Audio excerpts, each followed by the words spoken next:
Envié mis ahorros por 10 años y al ser deportado, mi familia me expulsó de mi propia casa. Hola a todos. Bienvenidos una vez más al canal Sydney. Antes de empezar a contarles esto, que todavía me cuesta sacar del pecho, les pido un favor muy pequeño pero inmenso para mí, suscríbanse al canal y dejen su like. No saben lo mucho que ayuda a sentir que hay alguien del otro lado escuchando cuando uno se siente tan solo. Gracias, de verdad. Nunca imaginé que el sonido de las llaves en la puerta de mi propia casa me causaría tanta ansiedad. Se supone que volver a casa es el premio, ¿no? El final feliz de la película, el guerrero que regresa a descansar. Pero cuando el taxi me dejó en la acera, con mi única maleta, una de esas de tela barata que te dan cuando no tienes tiempo de empacar bien, lo que sentí no fue alivio, fue un frío en el estómago, un frío que no tenía nada que ver con el clima, porque hacía un calor insoportable esa tarde. Habían pasado 10 años, 10 años, 3 meses y 4 días desde que me fui. Me fui con la promesa de que sería solo por un tiempo, para levantar los muros, poner el techo y asegurar el futuro de los niños. Y ese tiempo se convirtió en una década de levantarme a las 4 de la mañana, de manos agrietadas por el cemento y el frío del norte, de comer sándwiches de gasolinera para no gastar $1 de más. Todo lo enviaba, todo. Me quedaba con lo mínimo para la renta de un cuarto compartido con otros 3 hombres que roncaban como tractores y para el abono del teléfono. Lo demás, cada viernes sin falta, se iba por la agencia de envíos. El recibo amarillo era mi carta de amor semanal, para la escuela, para las medicinas de mamá, para que cambien el piso de la sala, para que compren el televisor grande. Y ahora estaba ahí, parado frente a la casa de 2 plantas. La fachada estaba pintada de un color crema elegante, con rejas negras de hierro forjado que yo pagué con 2 meses de turnos dobles en el invierno del 2018. Se veía hermosa, mucho más hermosa que la casa de ladrillo desnudo que dejé. Era la casa de un hombre exitoso, o eso creía yo. Toqué el timbre, no tenía llave. ¡Qué ironía! ¿Verdad? Pagué por esa puerta, por la cerradura de seguridad y por el sistema de timbre con cámara, pero yo no tenía llave para entrar. Esperé.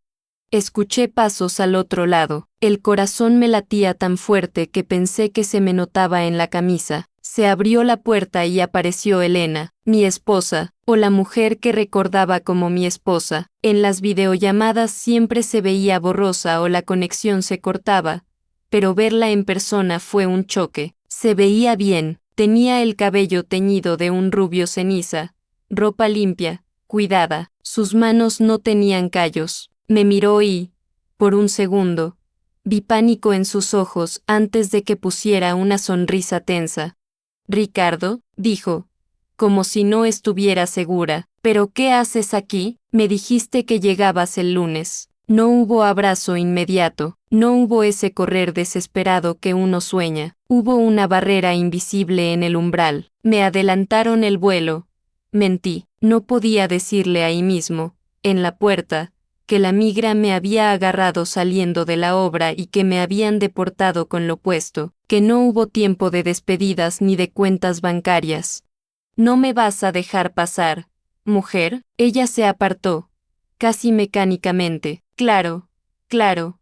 Pasa, es que, la casa está un desastre. No esperábamos. Entré, el aire acondicionado estaba encendido a una temperatura deliciosa, el olor era a lavanda, a limpio, el piso de porcelanato brillaba tanto que me dio vergüenza pisarlo con mis zapatos viejos. Miré a mi alrededor, había un televisor de 65 pulgadas en la pared, muebles de cuero que se veían nuevos y unas cortinas pesadas, caras. Todo aquello era mío, técnicamente. Cada objeto tenía detrás horas de mi sudor, pero me sentí como un intruso en un museo. ¿Y los chicos? Pregunté, soltando la maleta en la entrada. Están en la escuela, y Lucas en la universidad, contestó ella, frotándose las manos nerviosamente. Ricardo, en serio, debiste avisar. Mira cómo estás, te ves cansado. Estoy muerto. Elena, fueron días difíciles. Solo quiero bañarme y acostarme un rato en nuestra cama. Cuando dije nuestra cama, ella desvió la mirada. Fue un gesto rápido, sutil. Miró hacia el pasillo y luego al suelo. Sir, sobre eso, empezó a decir, caminando hacia la cocina. Ven, siéntate aquí. Te sirvo un vaso de agua. Es que, bueno, como no estabas y los niños crecieron, tuvimos que reorganizar un poco las habitaciones. La seguí a la cocina. La cocina era espectacular. Encimeras de granito, nevera de 2 puertas. Me senté en un taburete alto.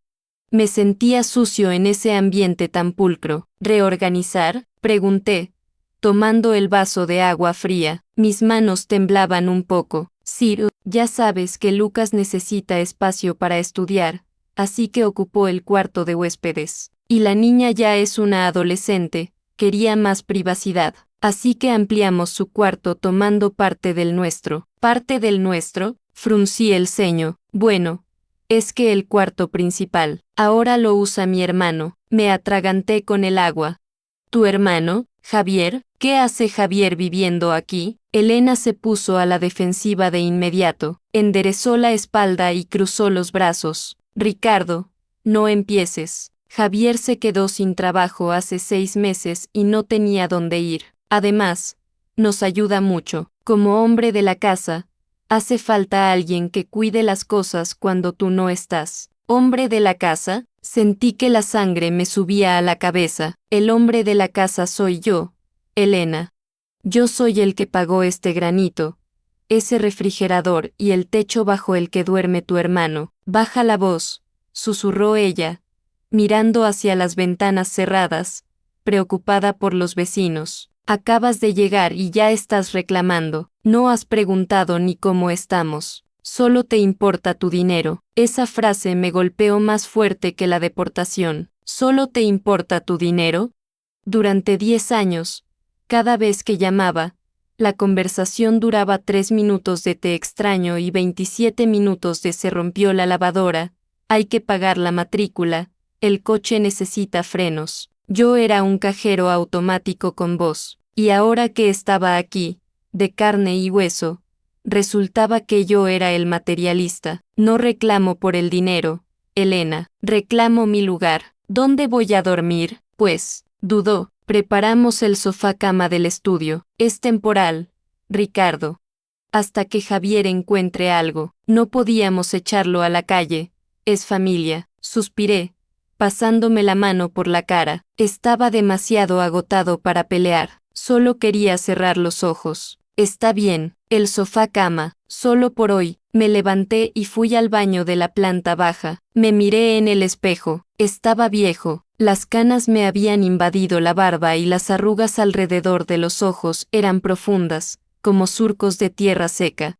Me lavé la cara y, al secarme con una toalla que olía a suavizante caro, escuché voces en la sala. Alguien había entrado. ¿Quién dejó esta maleta asquerosa en la entrada?, dijo una voz masculina, potente y burlona. Era Javier. Salí del baño. Ahí estaba él. Había engordado, pero se le veía fuerte, descansado. Llevaba una camiseta de marca y unas zapatillas deportivas impecables.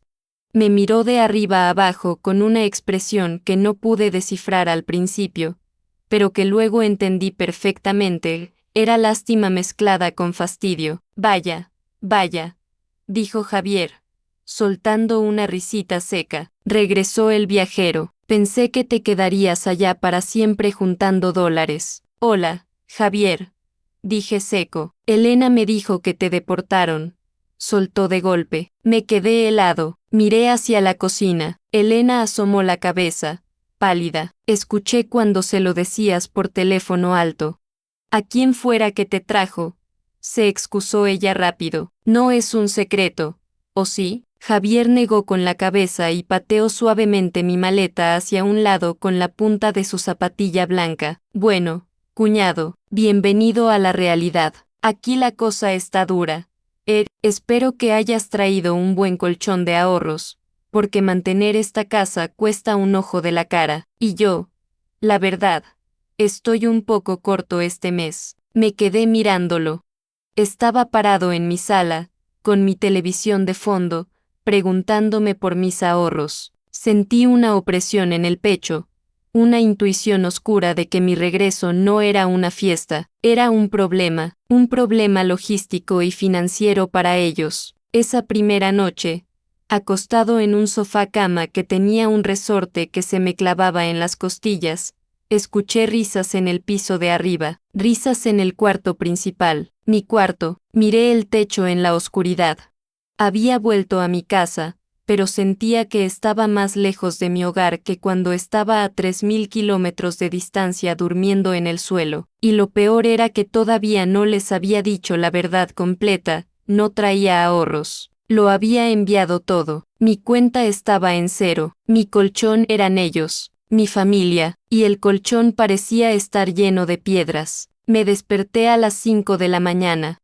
El cuerpo tiene memoria, y el mío recordaba a la fuerza que a esa hora sonaba la sirena en la barraca para empezar la jornada, pero no hubo sirena, hubo un silencio denso, interrumpido solo por el zumbido suave del refrigerador de $2000. Me quedé mirando el techo desconocido del estudio, me dolía la espalda, el sofá cama tenía una barra de hierro justo en la zona lumbar que me había torturado toda la noche. Me levanté despacio, intentando no hacer ruido, como si fuera un ladrón en mi propia casa. Fui a la cocina, quería un café, necesitaba un café negro y fuerte para asimilar que estaba ahí, pero cuando me paré frente a la cafetera, me sentí un inútil. No era una cafetera normal, era una máquina cromada con botones digitales y cápsulas que parecían pequeñas joyas de aluminio. No sabía cómo encenderla. Presioné un par de botones, pero solo logré que soltara un chorro de vapor ruidoso que me hizo saltar hacia atrás. Tienes que poner la cápsula primero, Ricardo. Me giré sobresaltado. Era Lucas, mi hijo mayor. La última vez que lo abracé de verdad tenía 11 años y lloraba porque no quería que me fuera. Ahora tenía 21. Era más alto que yo. Llevaba el pelo con un corte moderno y vestía una camiseta de pijama que seguramente costaba lo que yo ganaba en 2 días de trabajo pesado. Lucas. Sonreí, intentando acercarme. Buenos días, hijo. ¿Cómo estás? Ayer apenas te vi. Él se acercó a la máquina, ignorando mi intento de abrazo, y con movimientos expertos colocó una cápsula y presionó un botón. El aroma a café llenó el aire. Bien. Normal, dijo, sin mirarme a los ojos. Oye, ¿no tendrás $20? Tengo que ponerle gasolina al coche para ir a la U. El tío Javier siempre me deja. Pero ¿cómo estás tú? Sentí que el suelo se abría. El tío Javier siempre me deja. Metí la mano en el bolsillo de mi pantalón de mezclilla desgastado. Saqué mi cartera. Estaba vacía, literalmente vacía. Los pocos billetes que me quedaban me los habían quitado en el centro de detención o los había gastado en el taxi. Hijo, yo no he tenido tiempo de cambiar dinero. Mentí, sintiendo que las orejas me ardían. Acabo de llegar. Lucas me miró. Fue una mirada rápida, de arriba a abajo, escaneando mi ropa vieja, mis manos callosas y mi cartera vacía. Hizo una mueca, una mezcla de decepción y fastidio. Vale, no importa, le pediré a mamá. Agarró su taza de café y se dio la media vuelta. Lucas, lo llamé, con la voz un poco quebrada. ¿No te vas a sentar a desayunar conmigo? Tengo 10 años sin desayunar contigo. Tengo prisa. Llego tarde. Luego nos vemos. Y se fue. Escuché cómo arrancaba el motor de un coche afuera, un coche que yo pagué. Me serví el café que él había preparado. Sabía amargo, o quizás era yo. Me senté en la mesa del comedor, esa mesa de vidrio templado que temía rayar. Al rato bajó Sofía, mi princesa. La dejé siendo una niña que jugaba con muñecas y ahora era una mujer joven, maquillada desde temprano, con la vista pegada al celular. Hola, hija, dije, tratando de sonar animado. Ella levantó la vista un segundo, murmuró un hola apenas audible y fue directa al refrigerador. Sacó un yogur y se apoyó en la encimera a comerlo de pie, tecleando furiosamente en su pantalla. ¿Tampoco tienes tiempo para tu padre?, pregunté, y odié lo patético que soné. Papá, es que es súper temprano, respondió con ese tono adolescente que mezcla aburrimiento y condescendencia. Oye, mamá dice que te deportaron. ¿Eso significa que ya no vas a mandar los paquetes? La pregunta me golpeó en el pecho como un martillo. No. ¿Estás bien? No. ¿Te trataron mal? No.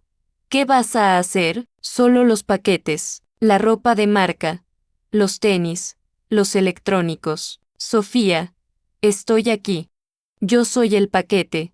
Intenté bromear, pero salió triste. Ella rodó los ojos. Ya sé, papá, pero es que necesitaba la laptop nueva para el semestre que viene. Javier dijo que tú la ibas a traer. Javier, otra vez Javier. En ese momento entró Elena a la cocina, seguida de su hermano. Javier venía rascándose la barriga por debajo de la camiseta, bostezando ruidosamente. Se sirvió café con la naturalidad del dueño de la casa y se sentó en la cabecera de la mesa, en mi silla. Buenos días, familia, dijo Javier, sonriendo. ¿Qué tal la primera noche en el sofá, cuñado? Espero que no te hayas levantado con tortícolis. Ese colchón ya pide cambio. Dormí bien, mentí, apretando la taza con fuerza. Elena se puso a preparar unas tostadas. Se notaba tensa, evitaba mirarme. Ricardo, dijo ella de espaldas, tenemos que hablar de las cuentas. Este mes se vence el seguro del coche de Lucas y hay que pagar la membresía del club. Javier ha estado cubriendo algunas cosas pequeñas con sus ahorros, pero ya sabes, ahora que estás aquí, supongo que te harás cargo. Se hizo un silencio en la cocina. Los tres, Elena, Javier y Sofía, que había dejado el celular un momento, me miraron. Eran tres pares de ojos esperando la tarjeta, el efectivo, la solución mágica a la que los había acostumbrado durante una década. Tragué saliva. Era el momento. Tenía que decirles que no había colchón, que me deportaron sin nada, que todo lo que gané estaba invertido en las paredes que nos rodeaban y en la ropa que llevaban puesta. Elena, empecé, y mi voz sonó ronca. Necesito que me muestres los estados de cuenta, de la cuenta de ahorros que te pedí que abrieras hace 5 años. ¿Dónde debías poner el excedente de lo que enviaba? El ambiente cambió instantáneamente. La tensión se disparó. Elena dejó caer el cuchillo de la mantequilla sobre el plato. Un ruido seco, metálico. ¿Qué?, preguntó ella, dándose la vuelta lentamente. Acabas de llegar y... ¿me estás auditando? No te estoy auditando. Estoy preguntando por nuestros ahorros. ¿Por qué? Elena, me vine sin nada. Me agarraron en la calle. No tengo efectivo. Necesitamos ese dinero para arrancar mientras consigo trabajo aquí. Elena palideció. Javier soltó una risita nerviosa y tomó un sorbo de café. ¿Sin nada?, repitió Elena, con un hilo de voz. ¿Cómo que sin nada? Ricardo, trabajaste 10 años allá. ¿Qué hiciste con el dinero? Te lo envié, exploté, golpeando la mesa con la palma de la mano. Sofía dio un respingo. Te lo envié todo. Maldita sea, $1.5 semanales a veces. Hagan la cuenta. Tiene que haber dinero. Les dije que guardaran el 20% de cada envío. Elena miró a Javier. Javier miró al techo. Bueno, cuñado, intervino Javier, con un tono conciliador que me dio náuseas. Es que vivir aquí es caro. Tú no tienes idea de la inflación. Y Elena quería que los chicos no pasaran necesidades, que vivieran bien, como hijos de un hombre exitoso. ¿Y los ahorros?, insistí, sintiendo que el frío del estómago se convertía en fuego. No hay ahorros, Ricardo, soltó Elena de golpe, con los ojos llorosos pero desafiantes. No hay, todo se gastó, en la casa, en el coche, en la universidad privada de Lucas, en los frenillos de Sofía, en vivir. Pensamos que tú traerías el colchón final. Siempre dijiste que estabas juntando para tu retiro. Me quedé paralizado. 10 años. 10 años de comer frijoles de lata, 10 años de no ir al médico cuando me corté la pierna con un hierro oxidado y curármelo yo mismo con alcohol y pegamento, 10 años de soledad absoluta. ¿Para qué? Para que ellos vivieran como ricos, para que Javier desayunara en mi mesa sin trabajar, para que mis hijos me miraran con desprecio porque no traía el iPhone nuevo. Me levanté de la mesa.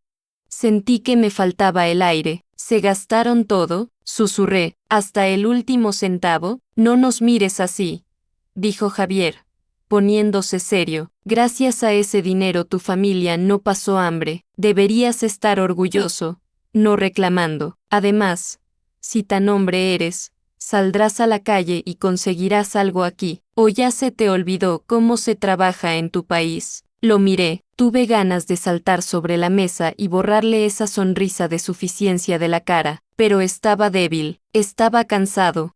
Y, sobre todo, estaba devastado. Necesito salir, dije. No tienes llaves, recordó Elena, y no te lleves el coche.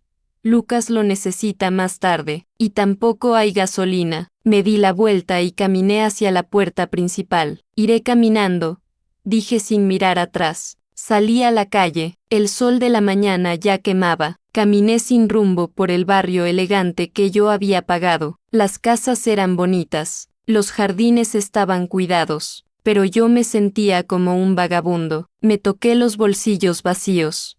No tenía dinero ni para comprar una botella de agua, y lo peor no era la sed, lo peor era la certeza, cada vez más clara, de que en esa casa, mi casa, yo ya no hacía falta. Yo era el activo que había dejado de producir, y un activo que no produce, se descarta. Caminé hasta llegar a un parque y me senté en un banco. Me tapé la cara con las manos. Fue entonces cuando sonó mi teléfono. Era un número desconocido. No quería contestar, pero algo me dijo que debía hacerlo. «¿Aló?», contesté desganado. «Señor Ricardo», dijo una voz de mujer, formal. «Le llamamos del Banco Nacional. Tenemos una situación urgente con la hipoteca de la propiedad a nombre de su esposa. Llevamos 3 meses de impago y...». Colgué, me quedé mirando el teléfono. ¿Hipoteca? Yo había enviado el dinero para liquidar la casa hace 2 años. Tenía la foto del recibo que Elena me mandó por WhatsApp. «Casa pagada. Mi amor», decía el mensaje. El mundo se detuvo. Si la casa no estaba pagada, ¿dónde estaba todo el dinero? Volví a mirar hacia la dirección de mi casa. Ya no me parecía un hogar. Me parecía una trampa, y yo acababa de caer en ella. Me quedé sentado en ese banco del parque hasta que el sol empezó a bajar y el hambre se convirtió en un calambre sordo en el estómago. Casa pagada, esas 2 palabras retumbaban en mi cabeza. Tenía la imagen del recibo grabada en la memoria, esa foto borrosa de WhatsApp que celebré con mis compañeros de cuarto comprando una caja de cervezas baratas. Si eso era mentira, ¿qué más lo era? Regresé a la casa con la boca seca y el espíritu roto. Al entrar, el aire acondicionado me golpeó, secando el sudor de mi frente al instante. En la sala, Javier estaba desparramado en el sofá de cuero, con los pies subidos en la mesa de centro, mi mesa, viendo un partido de fútbol a todo volumen. Había latas de cerveza vacías en el suelo. «¿Volviste?», dijo sin apartar la vista de la pantalla. «Oye, Ricardo, ya que estás de pie, pásame una fría de la nevera». Me da pereza levantarme. Me quedé inmóvil. La humillación me recorrió la espalda como una descarga eléctrica. Estaba en la casa que pagué con mi vida, y el hermano de mi esposa, el que dormía en mi cama, me pedía que le sirviera como si fuera el muchacho de los mandados. «Sírvete tú, Javier», dije con voz baja. Él soltó una risa corta, burlona. «¿Qué carácter? Che, se nota que te fue mal en el paseo. Relájate, hombre, que aquí estamos en familia». Caminé hacia la cocina ignorándolo. Elena estaba allí, hablando por teléfono en voz baja. Apenas me vio entrar, colgó rápidamente y metió el celular en el bolsillo de su pantalón. «¿Dónde estabas?», preguntó, con un tono que pretendía ser de preocupación pero sonaba a control. Estábamos a punto de pedir pizza. Fui a caminar. Elena. Me llamaron del banco. Ella se tensó, se dio la vuelta para limpiar una encimera que ya estaba limpia. ¿Del banco? ¿Qué banco? Del Nacional. Dijeron que deben 3 meses de hipoteca, que la casa está en riesgo. Elena soltó un suspiro exagerado y se giró hacia mí con una expresión de fastidio, como si estuviera explicando algo obvio a un niño pequeño. ¡Ay! Ricardo, por favor, esos son errores del sistema, o estafas telefónicas. A mí me llaman a cada rato diciendo que debo la tarjeta o el seguro. No les hagas caso. La casa es nuestra, tú pagaste. Yo pagué. Todo está bien. Deja de buscar problemas donde no los hay. Quise creerle, Dios sabe que quise creerle, pero había algo en cómo le temblaba la mano izquierda cuando sostenía el trapo de cocina. Entonces muéstrame los papeles, insistí. Si es un error, vamos al banco mañana temprano y lo aclaramos. Mañana no puedo. Tengo peluquería y luego tengo que llevar a Sofía al centro comercial, respondió rápido. Y deja de agobiarme. Acabas de llegar y traes una energía pesadísima. Javier tiene razón.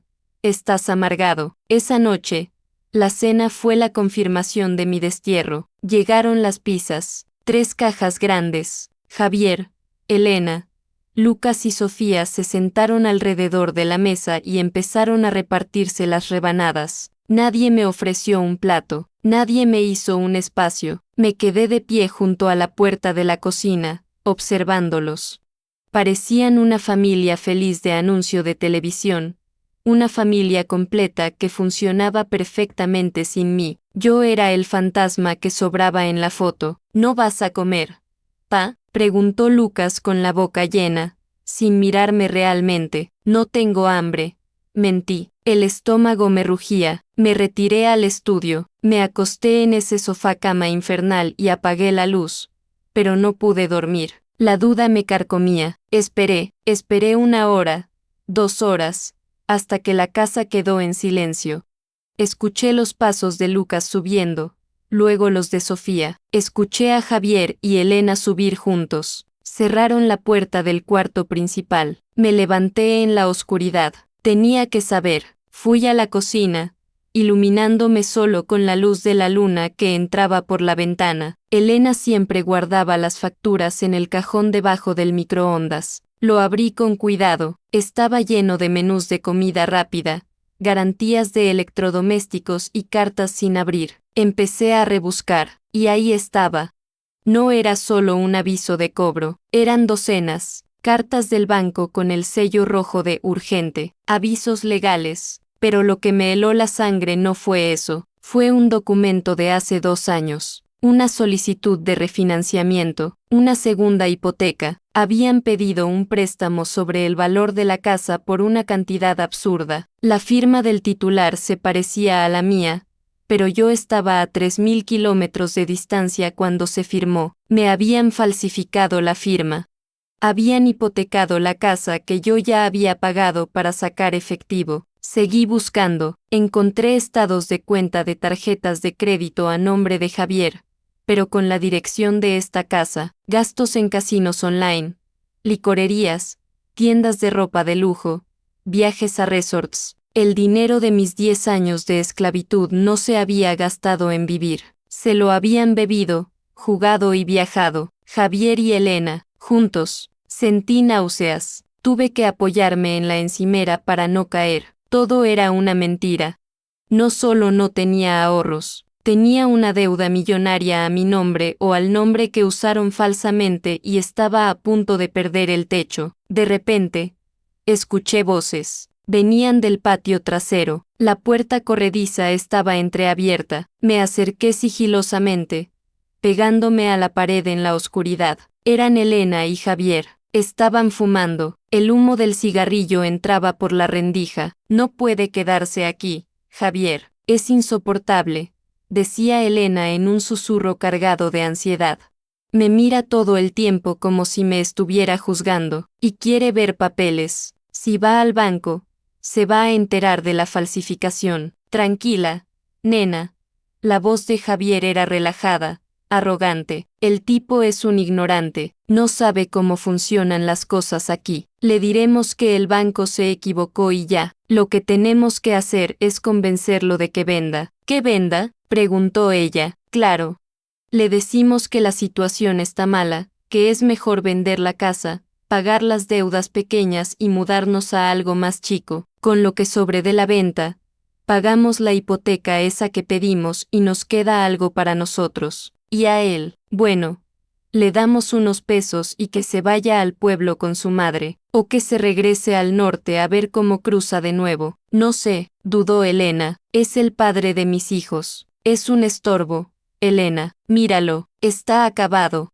No tiene dinero, no tiene trabajo y ya no sirve para mandar remesas. ¿Qué vas a hacer? ¿Mantenerlo tú? ¿Con qué dinero? Si no vendemos esta casa antes de que el banco la remate, nos quedamos en la calle todos. Él es la excusa perfecta para vender. Le echamos la culpa a su deportación. Hubo un silencio, luego escuché el sonido de un beso húmedo, largo. Tienes razón, dijo Elena finalmente. Mañana hablo con él. Le diré que no podemos sostener la casa, que hay que venderla ya. Me alejé de la ventana caminando hacia atrás, con el corazón latiendo tan lento y fuerte que me dolía el pecho. No grité, no rompí nada. Extrañamente, una calma fría me invadió, esa calma que uno siente cuando está en medio de una tormenta y se da cuenta de que ya no tiene sentido correr, porque ya está empapado. Volví al estudio y me senté en el sofá cama. Miré mis manos, esas manos que habían cargado vigas, mezclado cemento y soportado el frío para darles todo. Ya no era tristeza lo que sentía. La tristeza es para cuando pierdes algo que amas. Lo que yo sentía ahora era otra cosa. Era la claridad absoluta de quien se da cuenta de que ha estado amando a un espejismo. Ellos querían vender mi casa. Querían usarme una última vez para limpiar su desastre y luego desecharme como basura. Que se vaya al pueblo con su madre, había dicho Javier. Miré la maleta vieja en el rincón, mi única posesión. Abrí el cierre pequeño, el secreto, donde guardaba lo único que no me habían quitado en la deportación porque lo llevaba escondido en la suela del zapato y lo pasé a la maleta antes de entrar a la casa. No era dinero, era una libreta, una pequeña libreta negra donde había anotado, durante 10 años, cada envío, cada fecha, cada número de confirmación y, lo más importante, las instrucciones exactas que les daba por mensaje de texto junto a cada giro, y recordé algo más. Algo que ellos, en su arrogancia, habían olvidado. La casa no estaba solo a nombre de Elena. Cuando compré el terreno, antes de irme, lo puse a nombre de los dos, pero con una cláusula de usufructo vitalicio a nombre de mi madre, por si algo me pasaba a mí en el norte. Lo hice por miedo a morir allá, para proteger a mi vieja. Ellos nunca leyeron las escrituras originales, solo las que falsificaron para la hipoteca. Si habían hipotecado la casa sin la firma de mi madre, ese documento era nulo. Y lo que habían cometido no era un error, era un delito federal. Cerré la libreta, me acosté, pero esta vez no sentí el resorte en la espalda. Mañana iban a intentar manipularme para vender. Mañana. Ellos creían que iban a jugar con el peón, pero no sabían que el peón había regresado convertido en rey, y que el tablero estaba a punto de arder. La mañana siguiente tenía el sabor metálico de la traición, pero se disfrazó de desayuno familiar. Por primera vez desde que llegué, Elena había puesto la mesa completa. Había jugo de naranja, huevos revueltos y café recién hecho. Javier no estaba desparramado en el sofá, estaba sentado derecho, con una camisa abotonada, fingiendo seriedad. Lucas y Sofía comían en silencio, sintiendo la tensión en el aire como se siente la estática antes de un rayo. Me senté. Elena me sirvió café con una sonrisa que no le llegaba a los ojos. Ricardo, amor, empezó, usando esa palabra que en su boca sonaba a insulto. Estuve pensando toda la noche en lo que hablamos. En tu situación. ¿Mi situación? Pregunté, llevándome la taza a los labios. Sir, la deportación, la falta de trabajo. Es muy difícil empezar de cero a nuestra edad. Javier y yo, bueno, la familia cree que lo mejor es simplificar. Vender esta casa es demasiado grande, demasiados gastos.